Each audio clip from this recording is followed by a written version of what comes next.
Graça e paz. Hoje nós, com a graça de Deus, se Ele não nos arrebatar até o final do culto, nós vamos terminar a carta do apóstolo Paulo aos Filipenses. Alguém tem noção de quantas mensagens foram desde da introdução até hoje? 22. 22 mensagens, desde que a gente deu a introdução à carta do apóstolo Paulo aos Filipenses até hoje. E a gente veio tratando capítulo após capítulo os desafios para que a gente permaneça feliz, mesmo no mundo hostil. E a gente viu no primeiro capítulo qual era o segredo para que a gente permanecesse feliz, mesmo passando adversidades, mesmo no meio das tribulações. Qual era o segredo?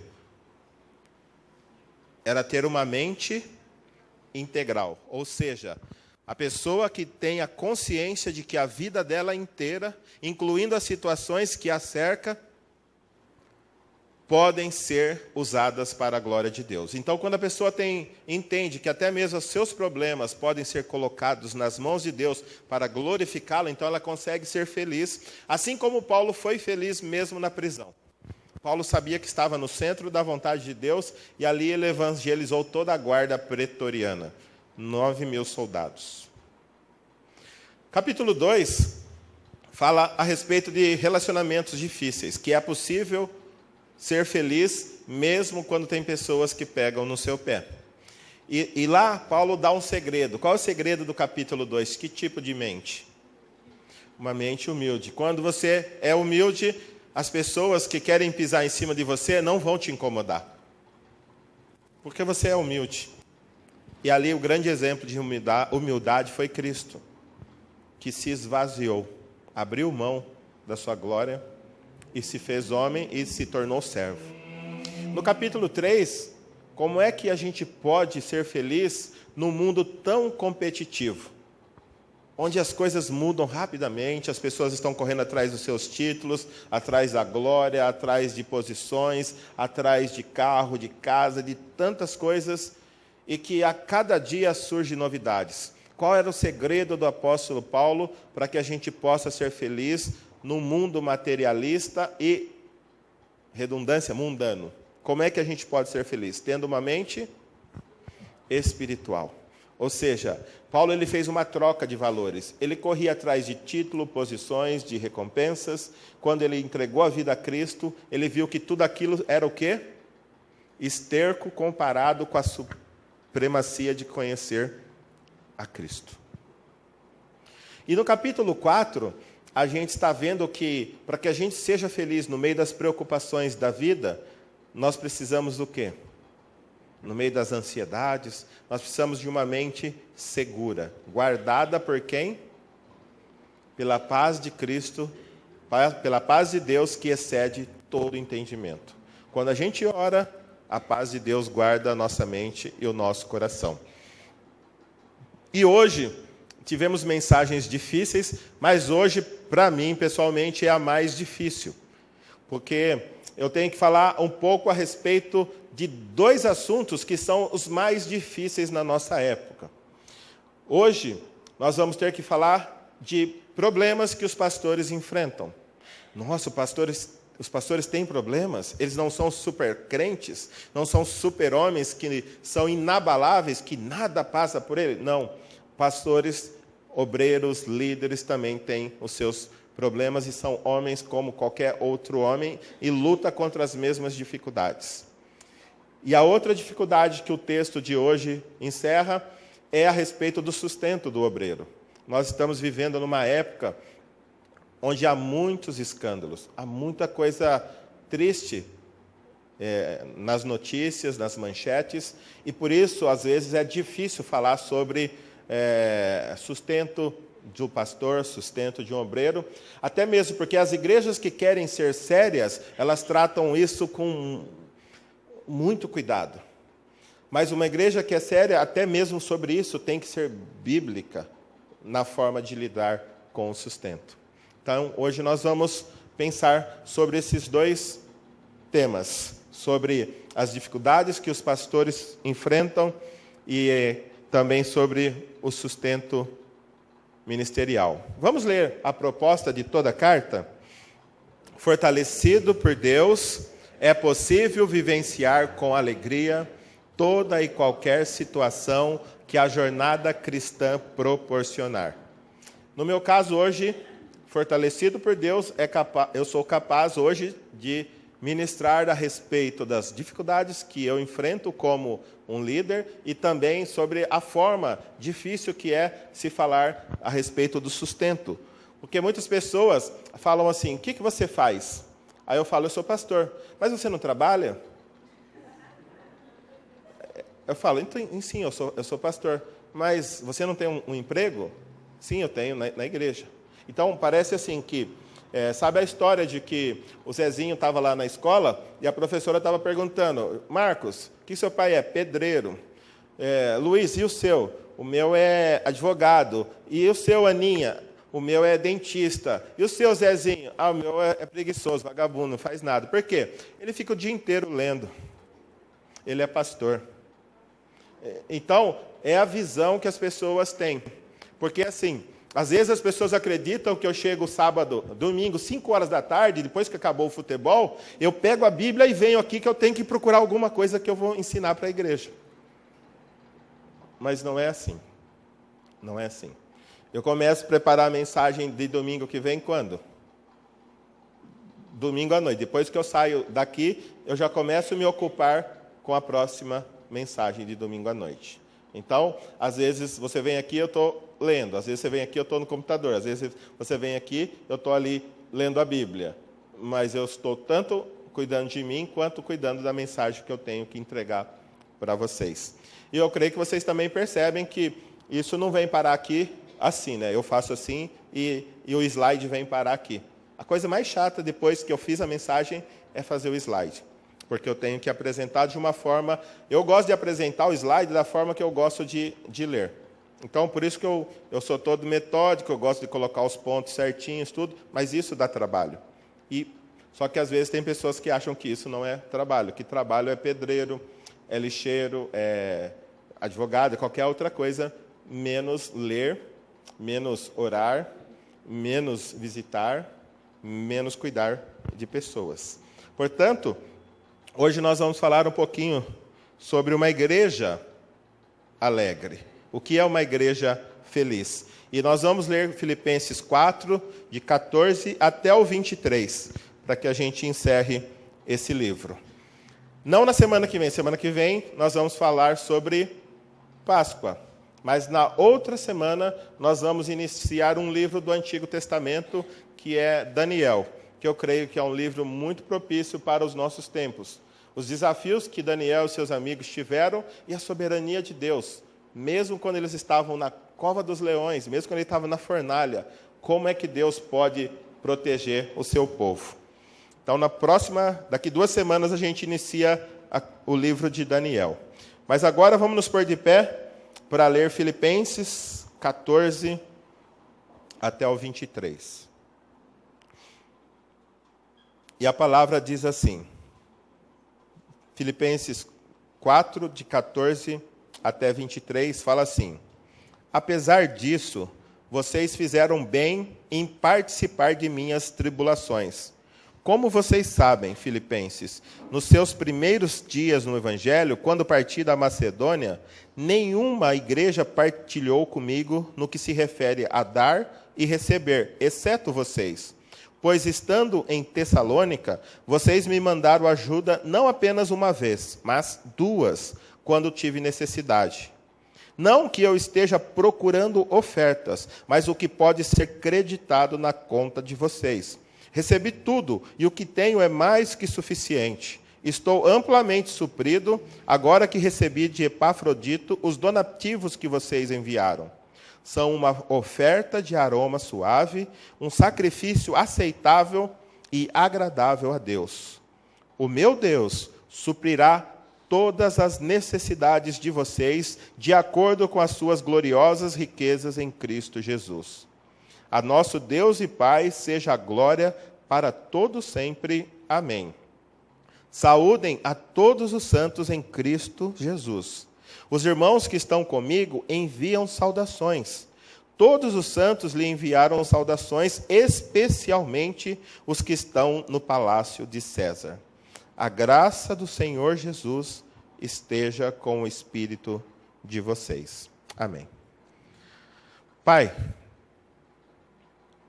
em nome do Senhor Jesus, abra o nosso entendimento, abra o nosso coração, para que a gente possa entender a importância que a igreja tem em participar da vida, do ministério, das tribulações e do sustento dos obreiros. E ajuda-nos a quebrar todo e qualquer preconceito, guiados pelo Teu Espírito. Em nome de Jesus, Pai. Amém. Quem abençoa a obra de Deus é feliz por ser recompensado com bênçãos dos céus. É o tema central dessa passagem. Quem abençoa a obra de Deus é feliz por ser recompensado com bênçãos dos céus.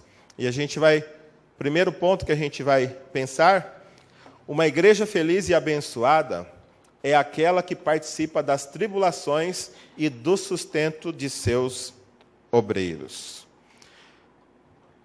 Como vocês sabem, aqueles que convivem comigo há mais tempo, aqueles que andam comigo durante a semana, aqueles que comem comigo, aqueles que já passearam comigo, sabem que eu sou um homem igual a qualquer outro homem. Embora eu tenha recebido um chamado, embora eu tenha uma responsabilidade espiritual de guiar o povo de Deus, eu ainda sou e continuarei até o final da jornada sendo constituído pela mesma natureza que vocês. Embora creio que todos nós, crentes, sejamos regenerados pelo poder de Deus e somos habitados pelo Espírito Santo de Deus, embora eu creia também que eu tenha recebido o dom para pastorear e para cuidar do rebanho de vocês, eu ainda tenho que lutar contra mim mesmo, eu ainda tenho que lutar contra as minhas fraquezas, eu ainda tenho que lutar contra as minhas dificuldades, contra os meus pecados, até o final da minha existência. E esta é uma grande tensão que sempre haverá, porque eu creio que deve ser assim, né? Os pastores foram chamados para estarem à frente, e eu creio que sempre haverá essa tensão. Pessoas com expectativas altas demais a respeito do pastor, e às vezes essas expectativas são altas que nem são bíblicas. Esperam que eles façam coisas que Deus não está pedindo para eles. E aí surge muito conflito. Portanto, essa noite eu gostaria de expor algumas áreas de conflito que nós, como obreiros, como líderes, enfrentamos no ministério. Não apenas eu, mas, de maneira geral, livros já foram escritos sobre as fontes de tribulações, e eu gostaria de colocar hoje algumas fontes de tribulações. Da onde que vêm os maiores problemas que os pastores enfrentam na jornada cristã e na direção de um ministério? E eu procurei colocar de maneira que os pontos começam todos com G, para que você, quando pensar, fique fácil para você memorizar. Então, a primeira dificuldade que um pastor enfrenta é com a glória, com o poder, com o orgulho. O pastor, e creio que qualquer líder, primeiramente ele tem que lutar com o orgulho pessoal. Estar à frente, eu creio que o pessoal do louvor, quem dá aula, todo aquele que está em evidência, ele tem que lutar contra o próprio coração, para que ele reconheça que o poder que ele tem foi mediado por Deus.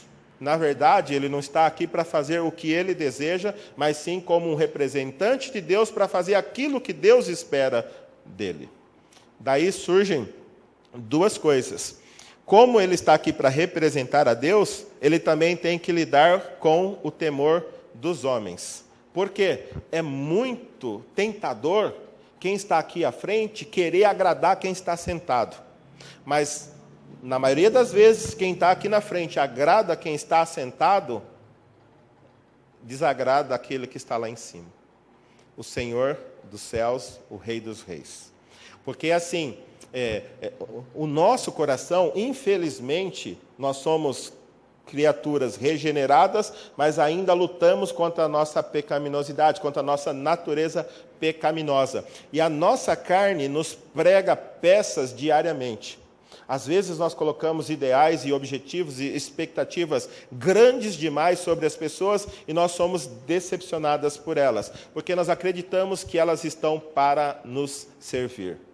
Quando, na verdade, todos nós que estamos aqui na igreja não estamos para servir propriamente uns aos outros, mas sim para servir a Deus. E é lógico que servindo a Deus, tem coisas que vão nos levar a servir uns aos outros, mas por causa do nosso compromisso com Deus, não apenas por causa do compromisso com as pessoas. O uns aos outros faz parte porque nós estamos debaixo de uma orientação divina. Deus deseja isso. Logo, haverá essa tensão. Eu vou falar aquilo que os homens querem ouvir, ou eu vou falar aquilo que o texto está dizendo para que eu fale? Eu vou pregar de uma forma que eu vou confrontar e edificar a igreja, ou eu vou pregar de uma forma que toda a igreja vai ser minha amiguinha e vai me abraçar e vai me alisar e vai passar ali e vai falar bem de mim na porta? De que forma que eu tenho que pregar? Gente, a fórmula para se encher a igreja é muito fácil. Tem muitos livros escritos sobre isso. Mas a forma que Deus quer que a igreja seja orientada está aqui.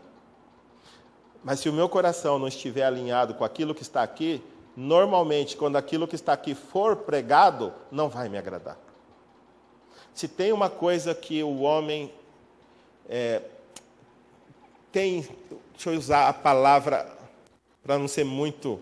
Se tem uma coisa que o homem abomina, o coração do homem abomina, que humilha o homem e estraga toda a pretensão humana, essa é a palavra de Deus. Porque a palavra de Deus, ela vai contrária à nossa natureza pecaminosa. E Deus deixou a palavra para que ela nos oriente no caminho que Deus deseja. Portanto, na maioria das vezes, quando a palavra está sendo pregada, no nosso coração há um conflito em aceitar que aquilo que está sendo dito realmente é a vontade de Deus para nós. Então a gente tem que lutar contra o orgulho pessoal, contra o temor dos homens, e temos também que lidar com oposição. Sempre que alguém está num cargo de liderança, é impossível haver consenso. Cada um aparece com uma solução para os problemas das mais variadas formas. Todos querem guiar o pastor para um caminho. Pastor, vai por aqui. Pastor, vai por ali. Pastor, faz isso. Pastor, faz aquilo. Não faz aquilo. Aí, se o pastor for escutar todo mundo, ele não faz nada. Por isso que ele tem que entender que o pastor, ele é orientado por Deus através da palavra de Deus. E eu não digo que são pessoas más intencionadas, são pessoas boas, pessoas que querem o avanço da obra, pessoas que querem realmente o bem da igreja. Mas muitas vezes estão dirigidas pela emoção. E a fé, ela também é racional. A gente tem que olhar para a palavra de Deus e ver o que Deus espera de nós. Um dos conflitos que os líderes enfrentam começa com G, chamado... Qual é o conflito? Glória. Um outro conflito que os ministros enfrentam é o quê? Gata. O que é gata? Eu só pus assim para que dê certo os 4 Gs que eu vou colocar aí. Primeiro é glória, o segundo é mulher. Mas, para combinar, então, coloquei gatas. Entenda, os pastores também são homens. Os pastores também lutam contra as suas paixões, contra os seus pecados. Os pastores também lutam e ele deve evitar situações que podem colocá-lo em momentos difíceis. Ele deve lutar contra situações que podem levá-lo à queda. O pastor precisa e necessita ter um relacionamento íntimo com a esposa de maneira satisfatória. Não só o pastor, mas como todos os líderes. Por quê? Porque quem fica aqui na frente, ele pode ser o cara mais feio, como eu, assim. Mas, de alguma forma, ele cria uma certa atração. Por quê? Porque as pessoas veem a pessoa que está aqui. Mas pergunte para a Andréia quem é o pastor lá em casa. Então, são pessoas diferentes. E isso é importante. E eu digo, um grande papel na igreja são o papel das mulheres. Porque, assim, o pastor tem que lidar com as suas próprias paixões carnais, mas ele também tem que lidar com as paixões carnais das outras pessoas. Por isso, um papel essencial na igreja e muito importante é da esposa do pastor e das outras senhoras que estão na igreja. Por quê? Porque nós vivemos num mundo onde muitas mulheres têm problemas conjugais e enfrentam dificuldades no casamento. E a grande dificuldade é que o pastor tem que dar atenção a elas. Mas muito melhor seria se a esposa do pastor e se as outras mulheres da igreja, as outras senhoras, dessem uma atenção especial para que o pastor fosse poupado de ficar muito tempo investindo em pessoas que poderá levá-lo a um relacionamento ou um envolvimento emocional inapropriado. Então é importante o papel da Andréia aqui na igreja, o papel das outras mulheres, da irmã Elza, da Zoraide, e da Cíntia, da Tati, da irmã Dejanira. Então, as mulheres da igreja, as mais experientes, a irmã Gina, elas são de fundamental importância para o sucesso do ministério pastoral. De maneira que essas mulheres devem proteger o pastor de possíveis ciladas do inimigo. Nós todos temos em nós a natureza caída, e nós podemos ir muito, mas muito longe com o nosso pecado. Portanto, a segunda fonte de tribulação são as mulheres. As mulheres. Mulheres, fiquem atentas às outras mulheres, cuidem das outras mulheres, para que o pastor possa ser preservado. Não estou dizendo que eu não possa aconselhar, que eu não possa visitar, mas seria muito mais tranquilo se as mulheres mais velhas entendessem o papel importantíssimo que tem na igreja. O terceiro, grana. Lidar com as finanças familiares. O pastor, muitas vezes, ele é jovem, 18 anos, ele vai para o seminário, já tem um chamado desde criança, ele cresceu na igreja, a igreja já conhece, já encaminha ele para o seminário, então ele sai, ele nunca fez outra coisa. Mas a maioria dos pastores tem uma profissão, que foi algo antes de ser pastor. Eu fui chamado, eu creio que com 28 para 29 anos, logo eu me converti com 22, e eu entendi que eu estava sendo chamado, e eu fui lutando contra isso. Mas aos 22 anos eu trabalhava na Nestlé. Ou melhor, aos 18 anos eu já trabalhava na Nestlé. Depois eu fiquei 2 anos lá, 6 anos na Cutrale e voltei para lá de novo, para a Nestlé. E quando eu pedi a conta para ir para o seminário, minha mãe que está aqui, quem não conhece, minha mãe está aqui hoje. Ela não deixa eu mentir. Ela quase infartou. Ela falou assim, menino, você está ficando louco. Os meus parentes achavam, ele deve estar sem juízo. Acho que ele precisa de um médico. Não precisa, não. Porque eu pedi a conta de um bom emprego. Os meus amigos que trabalhavam comigo, todos eles têm a sua casa própria, já quitada lá em Araraquara, têm seus carros zero. E eu abri mão de uma boa vida financeira, profissional. Trabalhava no laboratório da Nestlé. Eu estava com o futuro garantido. E, de repente, eu cheguei para minha mãe e falei, mãe, eu vou sair da Nestlé. Por quê? Porque eu vou ser missionário. Eu vou trabalhar para Deus.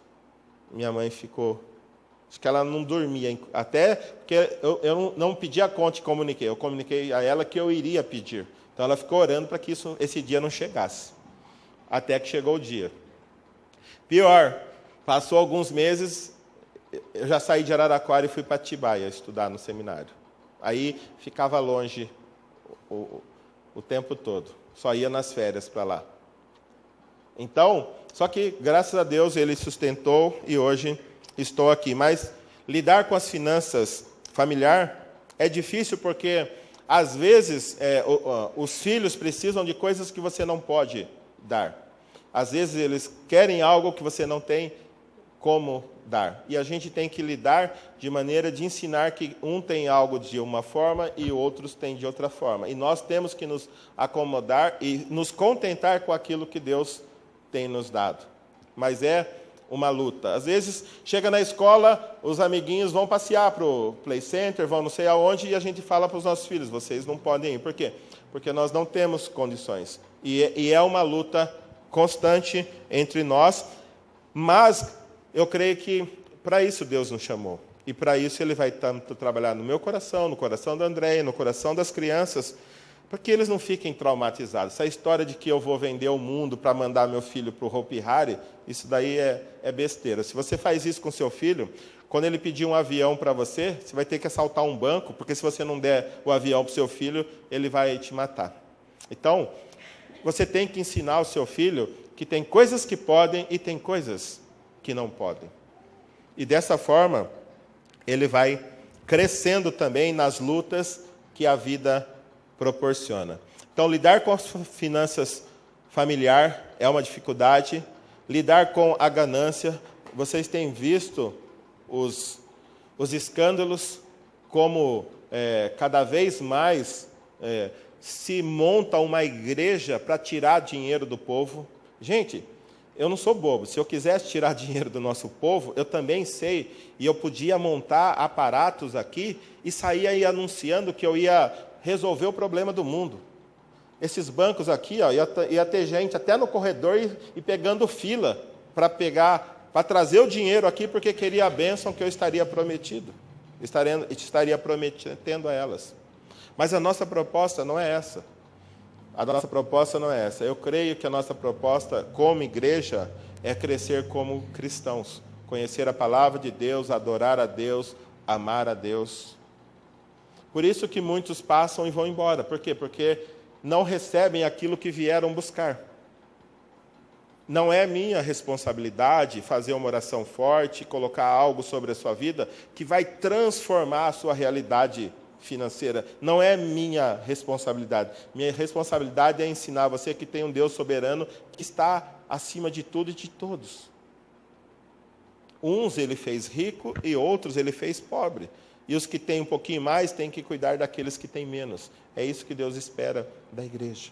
Mas aqui não é um lugar de enriquecer, não é um lugar da gente fazer campanhas para a prosperidade. Aqui não é lugar disso. Aqui não é lugar disso. Então, os pastores eles têm que lutar contra a ganância de um lado e do outro lado têm que lutar com a avareza. A avareza é aquele amor, apego ao dinheiro, que ele faz até com que a esposa e os filhos passem necessidade, e ele mesmo, porque ele quer guardar. E às vezes quer guardar algo que mesmo usando não dá para o mês inteiro, mas ele quer guardar. E aí acaba privando a família das bênçãos que Deus tem dado naquele dia. E um quarto ponto aqui na tribulação com a grana, é lidar com a falta de maturidade ou maldade de pessoas que criticam as despesas com o ministério pastoral. Quando alguém está descontente com um pastor, a primeira coisa que fala, quanto que o pastor ganha? Nós estamos gastando muito com esse pastor. Está na hora de trocar o pastor. E começa a falar como se o pastor fosse algo assim descartável. A igreja não precisa de pastor. Por que ficar gastando tanto dinheiro com o pastor? Então, isso é uma das tensões. E geralmente não falam para o pastor, falam para quem? Para a esposa do pastor e para os filhos do pastor. Não falam para o pastor. Então, uma das dificuldades é essa. A Bíblia ela é muito clara quando diz assim que o trabalhador é o quê? É digno do seu salário. E Paulo também diz que aquele que vive de pregar o Evangelho deve ser sustentado pelo Evangelho. Então, às vezes, amigos, quando eu ia sair da Nestlé, disseram assim, é lógico, ele não é bobo, né? Daqui a pouco vai estar andando de Ferrari, daqui a pouco vai estar andando de Alfa Romeo. A ideia dos meus amigos era isso, que eu estava saindo da Nestlé para ser pastor. Lógico, a profissão que mais dá dinheiro hoje é pastor. Na mente deles. Na mente deles era isso. E vocês conhecem a minha vida, conhecem as minhas lutas, conhecem as minhas dificuldades. Alguns participam das nossas tribulações, e vocês sabem que não é assim. Eu também agradeço a Deus pela vida e a forma como a Igreja Batista administra as finanças. Não sou eu que escolho o meu salário, são os irmãos que determinam o meu salário. Nós temos uma diretoria que zela e que presta conta e que faz toda a contabilidade. Então, o dinheiro não é meu. Eu nem assino o cheque da igreja. Quem assina o cheque das igrejas são os 2 tesoureiros. Eu não fico com cheque, o cheque da igreja fica com os tesoureiros. Qualquer coisa que eu preciso, eu tenho que conversar com um deles. Por quê? Porque eu não sou o dono da igreja, e nem o dono do salário, e nem o dono do dinheiro da igreja. Até mesmo porque o dinheiro da igreja pertence a quem? Pertence a Deus. O dinheiro da igreja pertence a Deus. Então, as dificuldades, ele encontra dificuldade com glória, com gatas, com grana e com gestão. Ai, como é difícil. Então, primeiro tem que administrar a vida pessoal. O pastor tem que cultivar uma vida devocional pessoal. Eu fico pilhando vocês, eu fico falando, gente, tem que ler a Bíblia, tem que ler a Bíblia. Eu dou jornada bíblica para vocês, eu cobro que vocês não vêm no culto, eu cobro que vocês... Mas eu tenho que fazer o mesmo. Não pensa que todo dia eu levanto, ai, que alegria, agora eu tenho que ler a palavra de Deus, então eu vou ficar 1 hora lendo. Gente, a mesma dificuldade que você tem, eu também tenho. Tem dia que é uma luta. Mas eu tenho que lutar comigo mesmo, como você tem que lutar contra você mesmo, para ler a palavra de Deus, para manter uma vida devocional. Não pensa porque eu sou pastor, é natural. Não, eu tenho que lutar. E eu faço por quê? Porque eu sei que é importante para mim. Por que eu leio a Bíblia? Porque eu sei que é importante para mim. Por que eu oro? Eu sei. Por que eu venho nas programações? Não é porque eu sou pastor. É porque eu entendo que é importante para mim. Porque quando eu tiro férias... pode perguntar para minha mãe, para a Andréia, o que eu faço de domingo quando eu estou em Araraquara de férias? Quando eu estou na praia de férias, o que eu faço no domingo? Eu vou para a igreja. Não porque eu sou pastor, mas porque eu creio que o domingo é do Senhor. Eu posso estar de férias, mas eu vou lá, eu vou louvar ao meu Senhor. Por quê? Porque eu tenho um compromisso com Deus, não é apenas com a Batista Nova Jerusalém, é com Deus. Eu posso estar em Praia Grande, eu posso estar em Araraquara, eu posso estar em qualquer lugar. Domingo de manhã, domingo à noite, eu vou para a igreja. Porque é lá que Deus tem um encontro marcado comigo. Ele está me esperando ali. E eu creio que todos nós temos que ser dessa forma.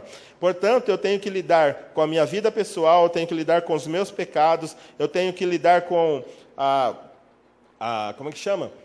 A responsabilidade de ser vitrine, porque todos esperam que eu seja perfeito, mesmo sabendo que eu não sou perfeito, mas esperam. Eu tenho que lutar com todos esses conflitos. Eu tenho que lidar também com a gestão da vida familiar, administrar meu relacionamento com a Andréia, administrar meu relacionamento com os filhos, administrar o relacionamento entre os filhos, que vocês já viram eles brigando por aí, correndo um atrás do outro. Vocês já viram isso. Tem que administrar o relacionamento da Andréia com as crianças, tem que relacionar interferência de terceiros, visão errada a respeito do pastor, da esposa do pastor e do que os filhos dos pastores têm que fazer. Da mesma forma, gente, como eu sou humano como vocês, os meus filhos também são humanos como os filhos de vocês. Os seus filhos gostam de correr, de fazer pega-pega, de brigar. Eles brigam. Os meus fazem a mesma coisa. A mesma coisa. Igualzinho. Outra coisa que o pastor tem que administrar é a vida ministerial. Gente, tem que administrar os afazeres. Tem que fazer visita, tem que estudar, tem que orar, tem que resolver problema entre irmãos, tem que cuidar dos ministérios, tem que ter uma visão para a igreja e tentar convencer todo mundo que a visão que ele está passando vem de Deus, porque cada um de vocês tem uma visão a respeito do que a igreja tem que ser. Imagina como é que fica a minha cabeça. Cada um que eu encontro no corredor, pastor, por que não faz isso? Acabei de sair, pastor, por que não faz aquilo? Pastor, por que não faz aquilo? E eu vou fazer o quê? Eu vou fazer aquilo que eu creio que Deus tem mandado eu fazer, que é pregar a Bíblia.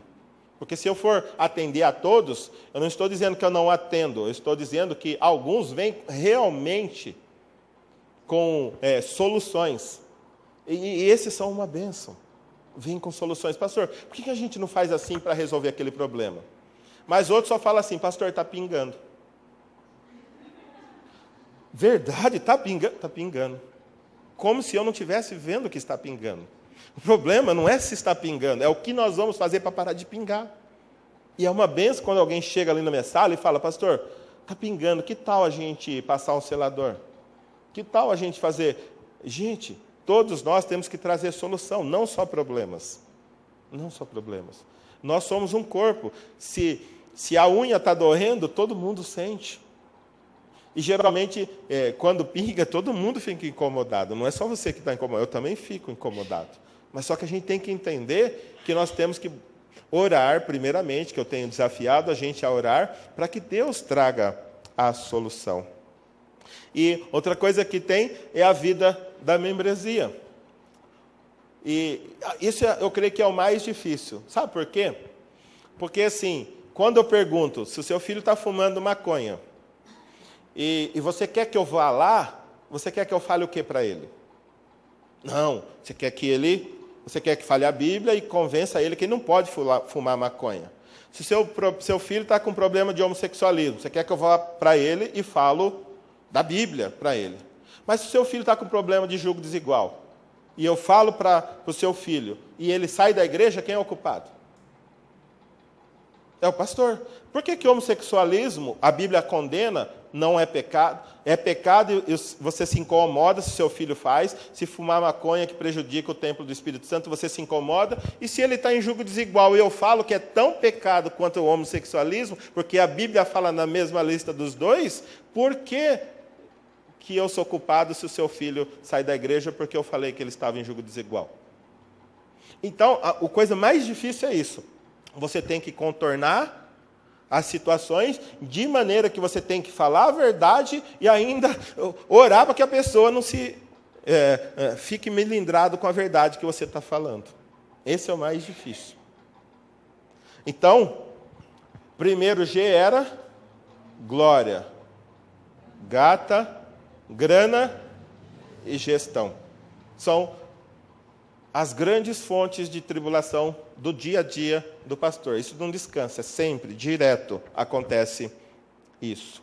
E Paulo, ele começa dizendo, o verso 14, ele fala assim, apesar disso o quê? Então, o verso 3, nós terminamos da outra vez, que dizia assim, posso todas as coisas naquele que me fortalece. Ou seja, ele podia passar fome, quanto podia ter em abundância. Qualquer situação, se Deus estivesse fortalecendo ele, ele era capaz de suportar. E aí, depois de falar isso, então ele começa, mesmo eu sendo capaz de suportar qualquer situação fortalecido por Deus, vocês, filipenses, fizeram bem em participar das minhas tribulações. Ou seja, quando eles viram que Paulo estava numa situação difícil, o que eles fizeram?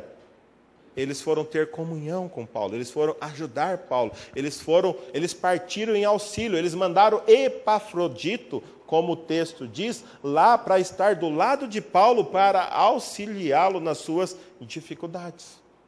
E uma igreja feliz é aquela igreja que é sensível às dificuldades dos seus obreiros, dos seus missionários, dos seus ministros, e se coloca do lado para auxiliar naquilo que for necessário.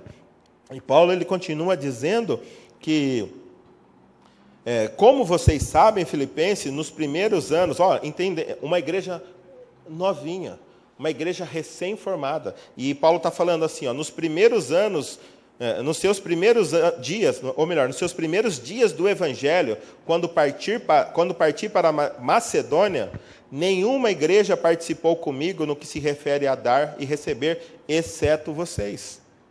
Era uma igreja recém-formada e já sabia a importância de auxiliar os obreiros. E no verso 16 ele diz, pois estando em Tessalônica, vocês me mandaram ajuda, não apenas uma vez, mas duas, quando tive necessidade. E Paulo, ele encerra essa parte dizendo assim, não que eu esteja procurando ofertas, mas o que Paulo estava procurando? Algo que ia estar na conta dos filipenses. Então a gente parte para o segundo ponto, que é uma igreja feliz e abençoada é aquela que auxilia os obreiros mesmo em suas maiores dificuldades. E aguarda o quê? De Deus a provisão de cada uma de suas necessidades. Se você vê no verso 18, ele diz assim, ó, recebi tudo e o que tenho é mais do que suficiente. Estou amplamente suprido agora que recebi de Epafrodito os donativos que vocês enviaram. São uma oferta de aroma suave, um sacrifício agradável e aceitável a Deus. E ele diz assim, o meu Deus suprirá todas as necessidades de vocês. A gente tem que entender que os filipenses não eram uma igreja rica, que estava jogando dinheiro pelos ladrões. Não. Era uma igreja que, apesar das suas dificuldades, e depois eu vou botar um texto que prova isso lá em 2 Coríntios, apesar das dificuldades que aquela igreja tinha, ela ainda contribuía para o sustento missionário. Ela contribuía para o sustento da obra de Deus. O primeiro ponto que a gente tem que entender aqui, ó, uma igreja feliz e abençoada entende que as ofertas são um crédito na conta celestial. Não é o que Paulo fala no verso 17? Ó, não que eu esteja procurando oferta, mas o que Paulo estava dizendo quando ele estava agradecendo? Paulo, ele escreveu a carta de Filipenses para encorajar e principalmente para agradecer os irmãos que tinham ajudado ele, mandado essa oferta. E ele diz assim, ó, não que eu esteja procurando oferta, mas o quê? O que pode ser creditado na conta de vocês. Então parece assim que as ofertas, elas são um crédito na conta da própria igreja, na conta da própria pessoa que oferta. Então, lembra no verso 6 e 7 do capítulo 4, diz assim, como é que você pode ter a paz de Deus? Orando. Se você orar, você tem a paz de Deus. No verso 9, se você praticar, você vai ter o quê? A presença do próprio Deus. E agora no verso 19, se você ofertar, aí sim você vai ter as bênçãos de Deus. Mas a oferta, ela tem que partir de uma motivação correta. Os filipenses, eles ofertaram não pensando na troca, porque eles nem sabiam disso, eles ofertaram, agora que Paulo está ensinando para eles, ó, aquilo que vocês fizeram para mim foi creditado na conta celestial de vocês. Eles não sabiam disso, eles deram sem fazer troca, sem fazer barganha nenhuma. Eles deram por amor, porque eles reconheciam que Paulo ajudou tanto eles no Evangelho, e agora eles queriam recompensar Paulo, eles queriam dar algo para aliviar o fardo de Paulo. E por isso Paulo diz, ó, não estou falando isso porque eu esteja procurando ofertas, mas aquilo que pode ser creditado na conta de vocês. Então, quando a gente olha para esse texto, a gente deve entender que tudo aquilo que a gente faz com um coração verdadeiramente sincero é depositado na nossa própria conta, redunda em benefício próprio. E também, a gente entende, uma igreja feliz entende que sua oferta é o quê? Um culto a Deus, um sacrifício de aroma suave, e aceitável e agradável a Deus, e não contribuição para os homens. É o que Paulo diz. Ele diz assim no verso 18, ó, recebi tudo e o que tenho é mais do que suficiente. Estou amplamente suprido, agora que recebi de Epafrodito os donativos que vocês me enviaram. E aí ele fala, são uma oferta de aroma suave, um sacrifício aceitável e agradável a Deus. Ele está usando uma figura do Antigo Testamento, que quando as pessoas estavam alegres, contentes com as bênçãos que Deus tinha concedido a eles, então eles separavam um pouco daquilo e ofereciam como um holocausto, uma oferta queimada. E aquela oferta queimada, a fumaça subia, e aquilo representava como se aquele cheiro agradável estivesse subindo até Deus. E aí eu lembro que quando eu estou aqui, por volta das 11h30, meio-dia, tem o Ricardo aqui, a churrascaria, que eles estão fazendo churrasco. Aí vem aquele cheiro agradável. Então eu penso que, assim, da mesma forma como o churrasco agrada a gente, aquele cheiro, as ofertas que a gente dá a Deus de forma sincera, de maneira generosa, com alegria, da mesma forma chega a Deus como algo que agrada, alegra o coração dele. E Paulo, ele diz assim que essa oferta é algo para Deus e não para os homens. Certa vez uma pessoa perguntou assim: se eu pegar o meu dízimo e der para um missionário, é correto? O que vocês acham? Se eu pegar o meu dízimo e der para um missionário lá no meio de Roraima, lá Rondônia, o que vocês acham? É correto? Sim ou não? Hã? Isso. A Bíblia fala: trazei todos os dízimos à casa do tesouro. Então, se você pegar o seu dízimo e ofertar na igreja, isso é dízimo. Mas se você pegar e der para um missionário que está lá, é oferta. Você ainda deve o seu dízimo a Deus. Entendeu? Porque quem direciona as ofertas não é você, é a igreja. Se você direcionou a sua oferta, então você não está dando para Deus. É você que está fazendo com ela o que você quer. Se você quer dar a Deus, entregue e deixe que a igreja faça o que entender que deve ser feito com o dinheiro. Então, se alguém quiser pegar o dízimo e dar para alguém, deixa de ser dízimo e se torna oferta. Só que Paulo diz que devemos fazer os dois, tanto dar os dízimos também quanto as ofertas. E por fim, aqui nesse texto, a gente entende, apesar das necessidades, esperando de Deus toda a provisão necessária. Às vezes, assim, a gente entra em conflito porque a gente faz oferta para missões mundiais, missões estaduais, e a gente manda a oferta para a junta. E pessoas talvez pensam assim: mas a gente não consegue nem a nossa construção, como que a gente vai mandar oferta para os outros? E a pergunta é: a gente não consegue porque não dá, ou não dá porque não consegue?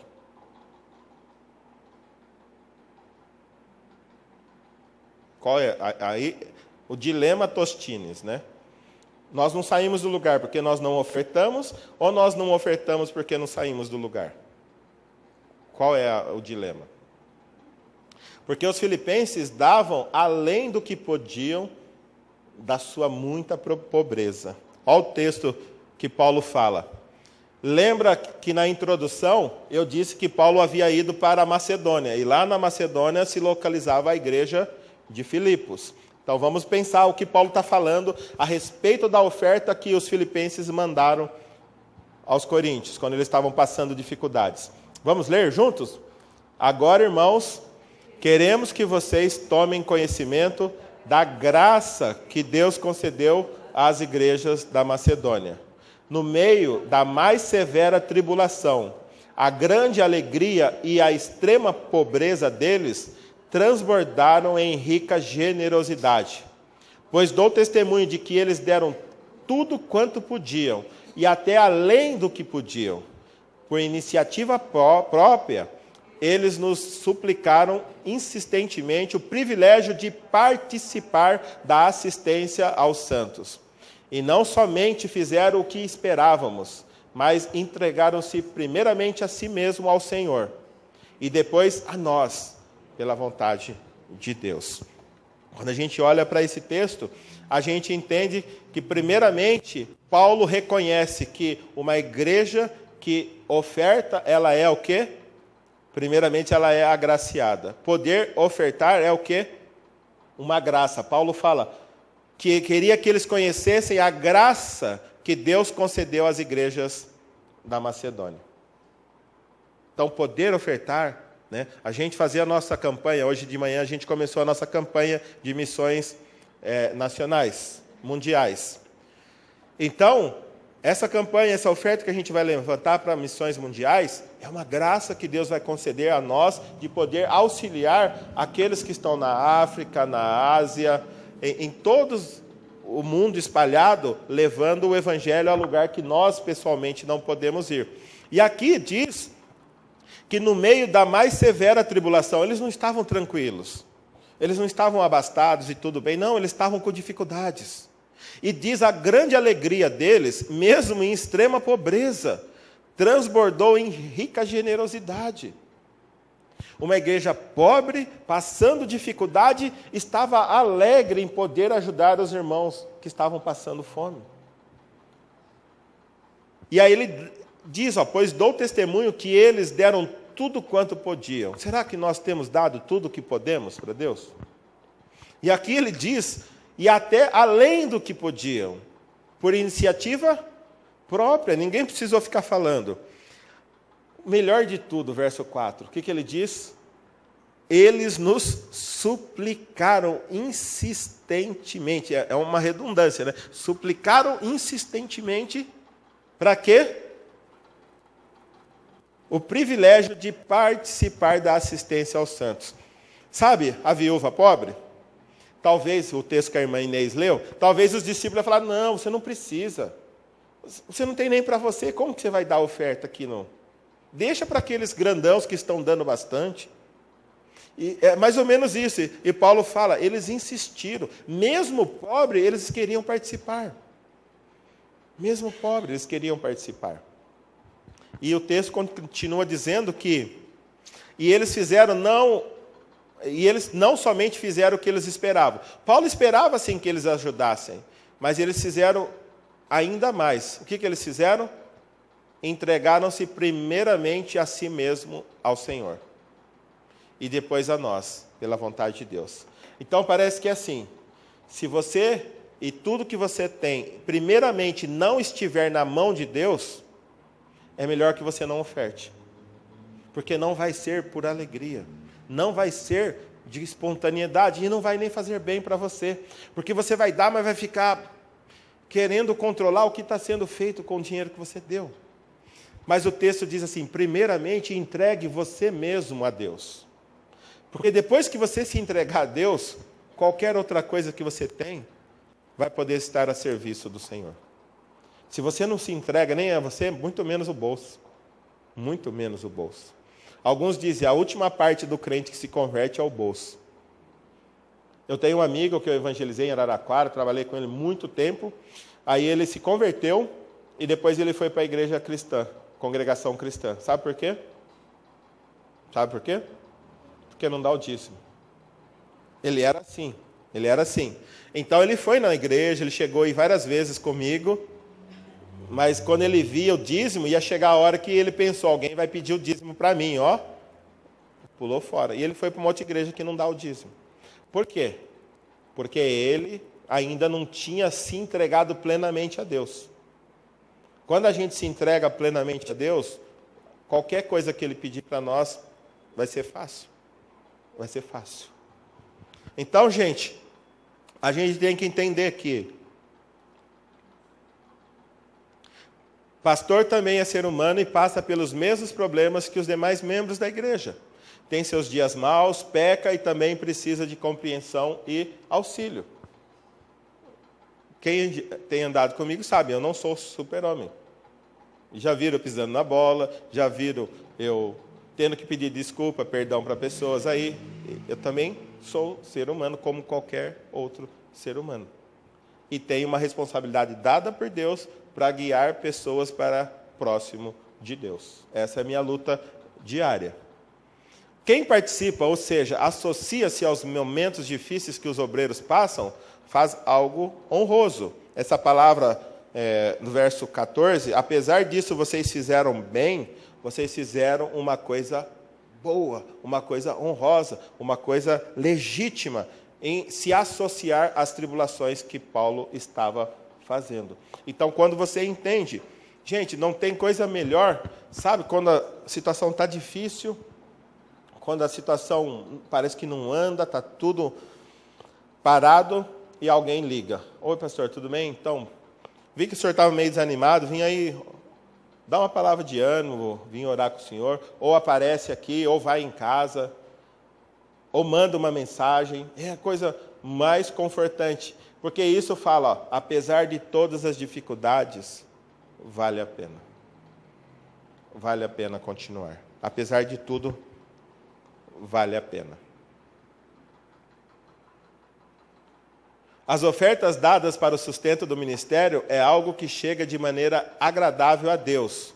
que contabiliza para futuras recompensas celestiais.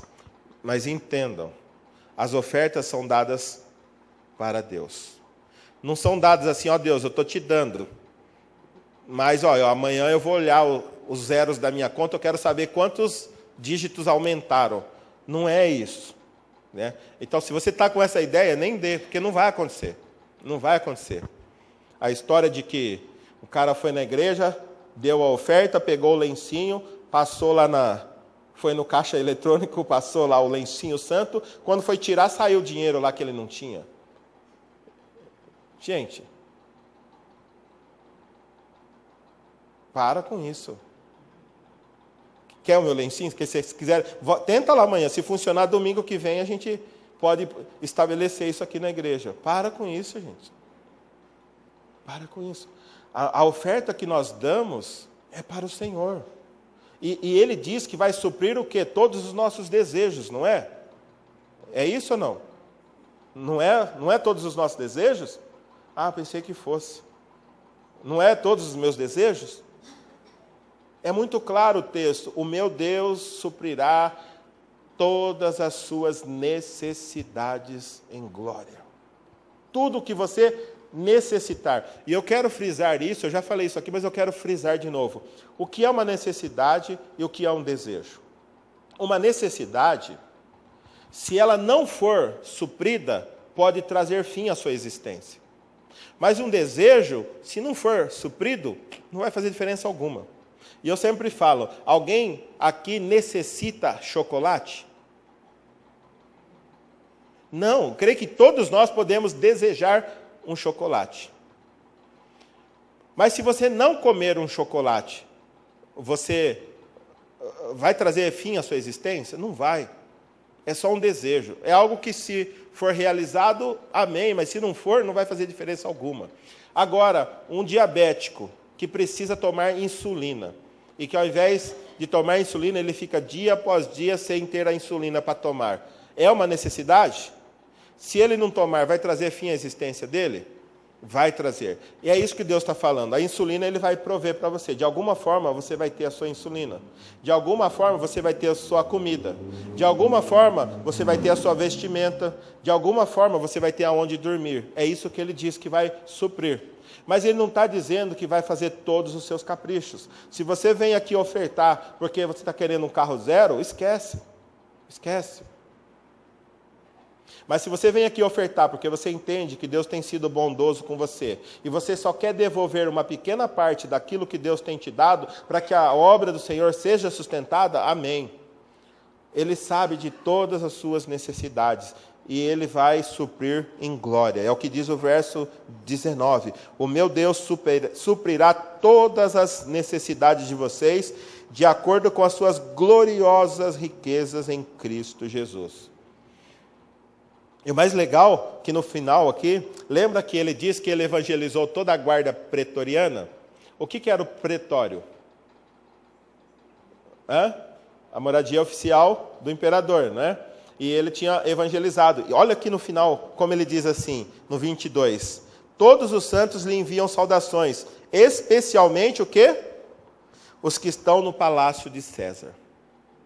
Será que valeu a pena a prisão dele lá no pretório? Não só a guarda pretoriana, mas como tem pessoas que moram lá no palácio, talvez familiares de César, pessoas importantes, haviam também se convertido, porque Paulo entendeu que lá na prisão, ao invés de murmurar, o que ele fazia? Ele evangelizava.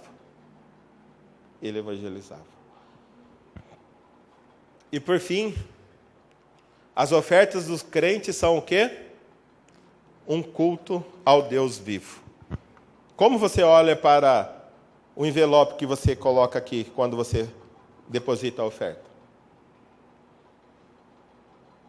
Eu preciso dar o meu dízimo, senão o pastor vai morrer de fome. Eu preciso dar um dízimo, senão a igreja vai fechar a porta. É assim? Ou você fala assim, Deus, muito obrigado por eu poder ter a graça de participar do sustento da sua obra. Como é que você olha para a oferta que você coloca aqui?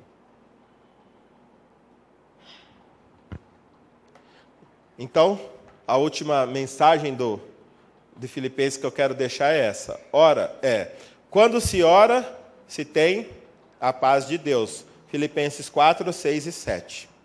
Quando se pratica a palavra, se tem a companhia de Deus. Filipenses 9. E quando se oferta, se tem as bênçãos de Deus.